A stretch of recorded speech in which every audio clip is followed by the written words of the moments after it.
Sementara itu, Saudara, Gerakan Anti Korupsi atau Gerak Aceh meminta aparat penegak hukum untuk melakukan penyelidikan terhadap kasus pembangunan instalasi pengolahan limbah atau IPAL pada RSU Meraksa, Banda Aceh.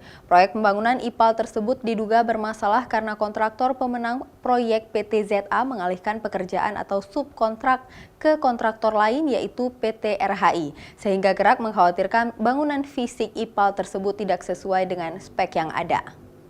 Begitu dia dijual. Hasil audit BPK dari proyek pembangunan instalasi pengolahan limbah pada Rumah Sakit Umum Daerah Meraksa Kota Banda Aceh, Gerak Aceh menemukan adanya perbuatan melawan hukum yang diduga proses pelaksanaan dan pembangunan IPAL dilakukan proses pengalihan pekerjaan atau subkontrak kepada perusahaan lain.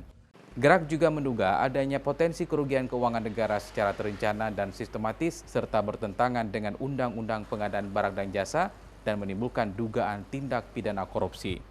Menurut Gerak, proses pekerjaan pembangunan instalasi pengolahan limbah pada RSU Meraksa Kota Banda Aceh tersebut dilaksanakan oleh PT ZA berdasarkan kontrak nomor 27/kontrak/062/2017 pada tanggal 26 September 2017 dengan nilai proyek 4,5 miliar lebih dengan jangka waktu 75 hari kerja kalender. Gerak juga menemukan fakta kualitas dari pembangunan karena tadi perusahaan pemenang kontrak sudah mensubkan ke pihak ketiga, otomatis perusahaan ketiga itu akan mencari keuntungan lebih.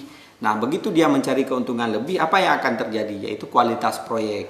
Dari hasil kajian dan investigasi, Gerak Aceh mendesak aparat penegak hukum, khususnya kepolisian, untuk serius melakukan proses penyidikan terhadap kasus tersebut.